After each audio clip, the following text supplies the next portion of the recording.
నమస్తే, welcome to RTV. నాన్న కొనిచ్చిన cell ఫోన్లు పోయాయని ఆవేదనతో ఒక డిగ్రీ స్టూడెంట్ ఆత్మహత్య చేసుకోవడం కలకలం రేపుతోంది. ఒక సెల్ ఫోన్ ముందు కొనిచ్చాడు నాన్న, ఆ సెల్ ఫోన్ పడిపోయింది.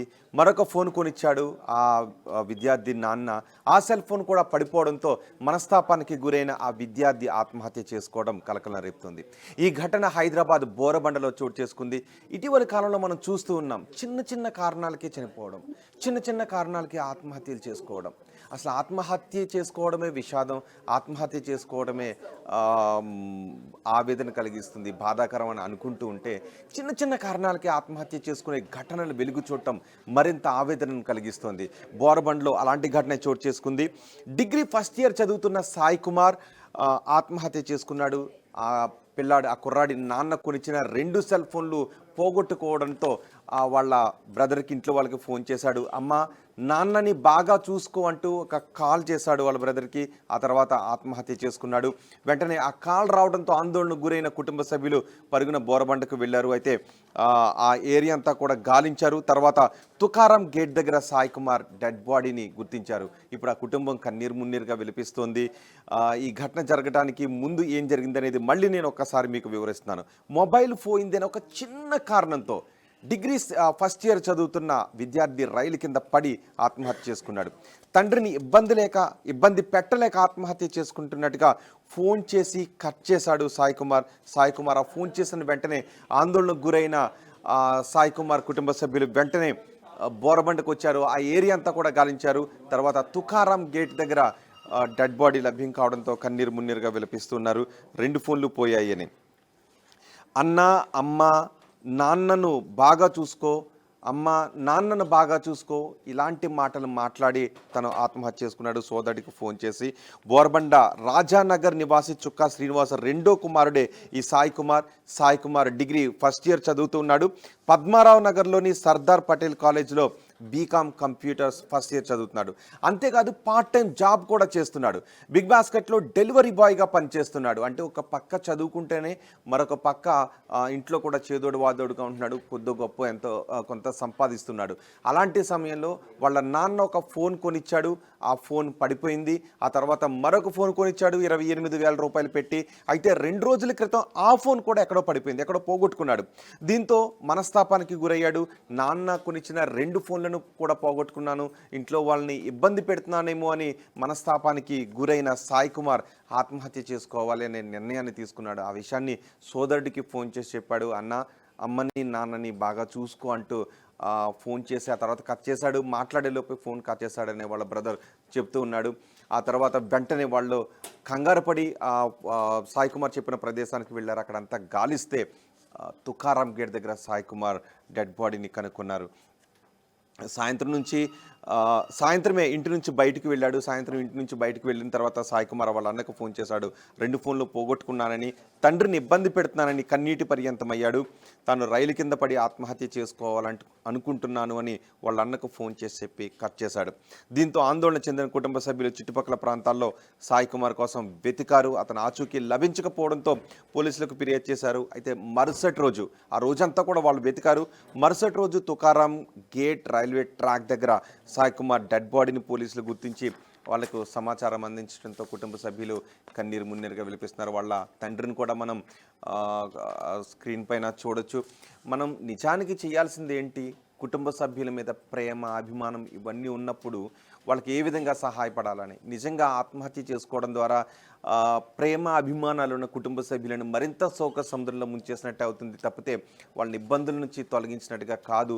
ఎంతో భవిష్యత్తు ఉన్న యువత ఖచ్చితంగా ఆత్మహత్య దిశగానో, చావు దిశగానో, ఈ జీవితాన్ని చాలించాలి అన్న దిశగానో ఆలోచించకూడదు. బయటకు వెళ్ళి చూస్తే ఎంతోమంది ఎన్ని కష్టాలున్నా వాటిని ఎదుర్కొంటూ జీవనాన్ని సాగిస్తూ విజయాలను సాధిస్తున్న ఘటనలే మన కళ్ళ ముందు కనిపిస్తూ ఉన్నాయి.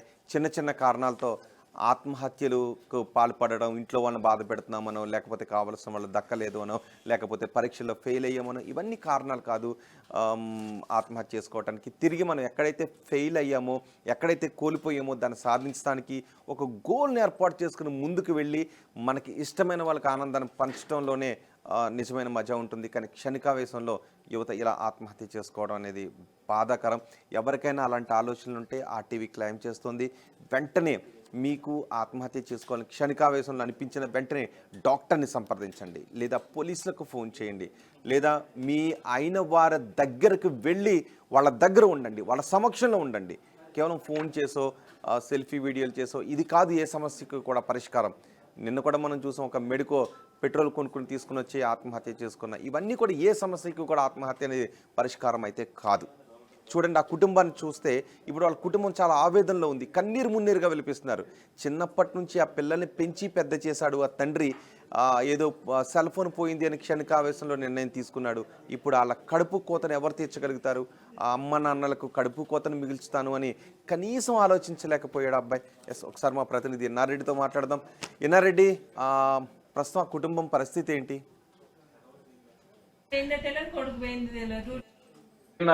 విషయం చెప్పారు అంటే చావు అనేది సమస్యకు పరిష్కారం కాదు. దాని ఖచ్చితంగా అంటే ఎక్కడ పోగొట్టుకున్నాము అక్కడే సాధించుకోవాలన్న మాత్రం నిజంగా చాలా ఇన్స్పిరేషన్ వర్డ్స్. సో ఇలాంటివి యువత గ్రహించాలని చెప్పిన కూడా మనకు చాలా స్పష్టంగా మనకి సంఘటన అర్థమవుతా ఉంది. అయితే మనం ఒకసారి వివరాల్లో మనకు పరిశీలిస్తే బోడబండ రాజనగర్ నివాసి చుక్కా శ్రీనివాస్ కు 2 కొడుకులు. ఆయన కూడా చుక్కా శ్రీనివాస్ కూడా నిమ్స్ హాస్పిటల్లో వార్డు బాయ్ గా పనిచేస్తున్నాడు. చాలా కష్టపడి 2 కుమారులు కూడా చదివిస్తున్న నేపథ్యం మనం చూస్తా ఉన్నాం. ఇదే కాకుండా చుక్కా శ్రీనివాస్ ఆయన రెండో కొడుకు సాయి కుమారు బీటెక్ పద్మారావు నగర్ లో ఈయన బీకామ్ చదువుతున్నాడు, కంప్యూటర్ బీకామ్ చదువుతున్నాడు. అయితే చదువుతూ కూడా ఆయన బాధ్యతగా తండ్రికి సహకరించాలని చెప్పేసి కూడా బిగ్ బాస్కెట్ లో డెలివరీ బాయ్ కూడా పనిచేస్తాను. అంటే ఒక బాధ్యత గల కుమారుడిగా కూడా నిరూపించుకుంటూ వెళ్తున్న క్రమంలో ఫ్రెండ్స్ తో కూడా మాట్లాడే ప్రయత్నం చేశాం. చాలా బాధ్యతగా ఉంటాడు, అందరితో ఫ్రెండ్లీగా ఉంటాడు, ఎవరికైనా కష్టం వచ్చినా తట్టుకోలేడని చెప్పేసి కూడా చాలా స్పష్టంగా వాళ్ళ స్నేహితులు చెప్తున్న పరిస్థితి. సో ఇలాంటి క్రమంలో ఆయన ఎప్పుడైతే తండ్రిని మొబైల్ అడగటం, దాదాపుగా 28,000 రూపాయలు పెట్టి మొబైల్ కొనిపించిన నేపథ్యంలో ఇది శ్రీకాంత్ పార్క్ వెళ్ళిన సమయంలో ఆ 28 పెట్టి కొన్న మొబైల్ ను పోగొట్టుకున్నాడు. సో అప్పటికి బాధపడుతూ నాన్న ఇట్లా ఫోన్ పోయిందని చెప్పిన నేపథ్యంలో ఆ తండ్రి ఏమాత్రం ఆలస్యం చేయకుండా సరేనన్నా నువ్వు పోతే పోయింది, ఇంకో మొబైల్ కొనిపిస్తా అని చెప్పేసి మళ్ళీ రెండోసారి కూడా ఆయనకు మొబైల్ కొనిపించడం జరుగుతా ఉంది. ఆ మొబైల్ కొనిపించే సమయంలో ఈయన అంటే వాటర్ క్యాన్ తీసుకుని వస్తుండగా ఆ రెండో మొబైల్ కూడా పోయింది. సో అప్పుడే అంటే మొన్న అంటే 2 రోజుల క్రితమే నాకు మొబైల్ పోయింది, తర్వాత మళ్ళీ వెంటనే డాడీ నాకు కొనిపించారు, అది కూడా పోయిందని చెప్పేసి కూడా వాళ్ళ స్నేహితులతో ఓదార్చారు. ఏముందని మనం కొనుక్కోవచ్చు, ఎంతలో పెద్ద కష్టమే ఉంది, నువ్వు కూడా జాబ్ చేస్తావు, డాడీకి సపోర్ట్ గా ఉండాలి, పాపం డాడీ ఆ వార్డు బాయ్ గా ఉండండి, మన నిమ్స్ హాస్పిటల్ వార్డు బాయ్ గా ఉండి మమ్మల్ని కష్టపడదీస్తున్నాడు, ఖచ్చితంగా మరి ఆయన ఈ 2 మొబైల్ ఈఎంఐ కట్టాలంటే చాలా కష్టమైన పొజిషన్, మాకు ఇంట్లో నడవాలని చాలా కష్టంగా ఉందని చెప్పని చాలా బాధపడ్డట్టు కూడా స్నేహితులతో మాట్లాడుతున్నప్పుడు వాళ్ళు చెప్తున్న పరిస్థితి మనకు అర్థమవుతోంది. అయితే ఈ క్రమంలోనే అంటే నా వల్ల డాడీ ఇబ్బంది పడుతున్నాడు, ఈఎంఐ కూడా కట్టే పరిస్థితి లేదు, నేను ఇచ్చే డబ్బులు కూడా దానికి సరిపోవని చెప్పేసి కూడా ఫ్రెండ్స్ తో చాలా బాధపడ్డకు కూడా స్నేహితులు ఉదయ విధారకంగా చెప్తున్న నేపథ్యాన్ని మనం చూస్తా ఉన్నాం. ఇదే నేపథ్యంలో దాదాపుగా ఈ సాయంత్రం 5:30 గంటల సమయంలో వాళ్ళ అన్న వినోద్ కుమార్ ఫోన్ చేశాడు. ఫోన్ చేసి తన వల్ల తండ్రికి ఇబ్బందులు అవుతా ఉన్నాయి, తను 2 ఫోన్లు కొనిపించాడు, రెండో ఫోన్ కూడా పోగొట్టుకున్నాను, నేనేం చేయాలి అర్థం కావట్లేదు నాన్న, అన్న తండ్రి నాన్న జాగ్రత్త, అమ్మ జాగ్రత్త అని చెప్పి అనుకున్నప్పుడు అరే ఎందుకు బాధపడతావు, ఇబ్బంది ఏం పర్లేదు, నో ప్రాబ్లం, ఏం కాదులే, మనం జాబ్ చేస్తున్నాం కదా, ఏదో చేసి నాన్నకి ఆ ఈఎంఐ నుంచి తప్పించుకోవచ్చు, ఎట్లా కూడా కట్టేసుకుందాంలే అని ధైర్యం చెప్పే లోపల టక్కుమని కట్ చేశాడు. కట్ చేసిన తర్వాత ఇక నేను చచ్చిపోతున్నానని చెప్పేసి ఎప్పుడైతే అన్నాడో ఒక్కసారిగా వాళ్ళకి ఏం చేయాలి అర్థం కాలేదు. అంటే అసలు ఎందుకు ఇంత డెసిషన్ తీసుకున్నాడు అని చెప్పేసి అని కూడా వాళ్ళు అన్ని రైల్వే స్టేషన్ మొత్తం కూడా వెతికారు, ఎక్కడైనా సరే డెడ్ బాడీ, నేను రైలు కింద పడి చనిపోతానని చెప్తున్న విషయాన్ని కూడా చాలా స్పష్టంగా ఫోన్ లో చెప్పిన పరిస్థితుల్లో వెంటనే ఇమ్మీడియట్ గా స్పందించి స్నేహితులు తర్వాత బంధువులందరూ కూడా అన్ని పోలీస్ స్టేషన్ లో వెతికారు. అయితే అక్కడ వాళ్ళకి ఇంకెక్కడ డెడ్ బాడీ దొరకలేదు కాబట్టి తన కొడుకు క్షేమంగా ఉండి ఉంటాడు, తర్వాత తన తమ్ముడు స్నేహంగా ఉండి ఉంటాడు, తన స్నేహితుడు ఎక్కడైనా సరే అంటే సేఫ్ గా ఉంటాడని చెప్పేసి వాళ్ళు కొంచెం ధీమా వ్యక్తం చేసి తర్వాత కొంచెం భరోసాగా ఉన్న క్రమంలో తుకారాం గేట్ దగ్గర నుంచి జిఆర్పిసి పోలీస్ దగ్గర నుంచి తండ్రి శ్రీనివాస్ కి ఫోన్ వచ్చింది, ఇక్కడ ఒక డెడ్ బాడీ ఇట్లా 2 ముక్కలు పడింది ఎవరని చెప్పేసి. సో హడావుడిగా వాళ్ళు ఇమీడియట్ గా వాళ్ళు గాంధీ మార్చులకు వెళ్ళి అక్కడ డెడ్ బాడీ చూస్తే అక్కడ కనిపించింది తన కుమారుడు అని చెప్పేసి కూడా బోరున వెలిపిస్తున్న పరిస్థితి. అంటే నాకు ఒక రకంగా చెప్పాలంటే ఏ తండ్రికి ఇలాంటి దుస్థితి రాకూడదు. నేను కొనిపించడం అనలేదు, మందలించలేదు, దాని మీద ఎలా మాట్లాడలేదు. సరే పోతే పోయిందిలే అని చెప్పేసి అని రెండో ఫోన్ కొనిపించాను. అది కూడా పోయిందన్న క్రమంలో తను బాధపడుతుంటే కూడా ఒక పక్కన అమ్మ, నాన్న తర్వాత అన్న కూడా చాలా ధైర్యం చెప్పిన పరిస్థితి. సో ఇంతమంది ధైర్యం చెప్తున్నా గానీ ఎందుకు ఎక్కడో ఒక మానసిక క్షోభ తన వల్ల 2 మొబైల్ కు ఈఎంఐలు కట్టాల్సి అంటే ఒక నిమ్స్ హాస్పిటల్ వార్డ్ బాయ్ అంటే పెద్దగా డబ్బులు కూడా రావు. అప్పటికి తను తండ్రికి చేదోడువాదనడానికి బిగ్ బాస్కెట్ లో పనిచేస్తున్న క్రమం కూడా చూస్తాం. ఎంతో కొంత డబ్బులు తన తండ్రికి సహాయపడుతూ ఉన్నాడు. సో ఎంత సహాయపడుతున్న తర్వాత నాన్నకు వచ్చే డబ్బులతో ఇల్లే గడవడం కష్టంగా ఉంది. మరి 2 ఫోన్లు ఈఎంఐలు కష్టం చాలా ఇబ్బంది పడతారని చెప్పేసి అని ఆలోచన చేశాడే గానీ తను చనిపోయినా కూడా ఆ ఈఎంఐలు కట్టాల్సిందే కదా. తను బ్రతికుండి సాధించి ఆ ఈఎంఐలకి ఏదో రకంగా తను కష్టపడి నాన్నకిస్తే ఆ ఈఎంఐలు సపోర్ట్ చేసేవాడు. మరి ఇప్పుడు చనిపోయినప్పుడు కుటుంబంలో ఒక మనిషి కోల్పోవడం, తర్వాత తండ్రికి ఆసరాగా ఉన్న కుటుంబం మనిషి కోల్పోయాడు. తర్వాత ఇప్పుడు మళ్ళీ ఈఎంఐ అయితే అంటే వాళ్ళు ఎప్పుడైతే ఇలాంటి నిర్ణయం తీసుకున్నారో కనీసం కూడా ఆలోచన చేయరు. నేను చనిపోయిన తర్వాత అయినా సరే ఆ ఈఎంఐలు కట్టాల్సిందే. నేను బ్రతుకుండి ఆ తండ్రికి ఏదో ఇప్పుడు తండ్రికి చెదురువదురుగా ఆర్థికంగా సపోర్ట్ ఉన్న నేపథ్యం చూస్తా ఉన్నాం. తను కూడా బిగ్ బాస్కెట్ లో పనిచేస్తున్నాడు. తర్వాత పార్ట్ టైం జాబ్ చేస్తాడు. చదువుకునే పార్ట్ టైం చేస్తున్నాడు. సో ఇట్లాంటి పరిస్థితుల్లో మరి ఆ నిర్ణయం తీసుకునే అంటే క్షణికావేశం మీరు చెప్పినట్టుగా క్షణికావేశంలో తీసుకునే నిర్ణయం ఆ కుటుంబాన్ని విషయం నెట్టింది. అదే కనుక కాస్త స్నేహితులతో మాట్లాడుతున్నప్పుడు తర్వాత బాధపడుతున్నప్పుడు కొంత ఆయనకి మనసుకు ఓదార్పు ఇచ్చి అంటే ఈ చావు అంటే ఏదైనా సమస్యకి చావు పరిష్కారం కాదు అన్న నేపథ్యాన్ని గనక అతనికి గనక ఒప్పించగలిగితే నిజంగా ఇలాంటి సూసైడ్ జరిగేది కాదేమో. రోహిత్ మీరు చెప్పింది కరెక్టే. ఇప్పుడు జరుగుతున్న సూసైడ్స్ అన్నిటిని మనం గమనిస్తే ఇక్కడంతా కూడా అంటే చచ్చిపోతే సమస్యకు పరిష్కారం దొరుకుతుందేమో అనుకుంటారు కానీ చావు అనేది సమస్యకు పరిష్కారం కాదు. బ్రతికుండి సాధించుకోవాలి. ఎక్కడ పోగొట్టుకున్నామో అక్కడ వెతుక్కోవాలన్న మాటలు చాలా ఇన్స్పైరింగ్ మాటలు. కాబట్టి ఇలాంటివి యువత గమనించాలి. చిన్న చిన్న విషయాలకి సూసైడ్ చేసుకోవటం, చిన్న చిన్న విషయాలకి వాళ్ళు ఆత్మహత్య చేసుకునే ప్రయత్నం చేయటం, కుటుంబాన్ని విషాదం నెట్టివేయడం అంటే అది ఆలోచన అనేది అంటే ఇంటర్ ఫస్ట్ ఇయర్ చదువుతున్నాడు, బీకామ్ కంప్యూటర్ చదువుతున్నాడు కాబట్టి అతను నేను అంటే తండ్రికి ఇబ్బందిగా ఉంది, 2 ఈఎంఐలు కట్టాలి కాబట్టి నేను తండ్రికి ఇబ్బంది పెడుతున్నా అని చెప్పి ఆలోచన చేశాడే గానీ మరి నువ్వు చనిపోయినా కూడా తండ్రి మాత్రం ఈఎంఐలు కట్టాల్సిందే కదా.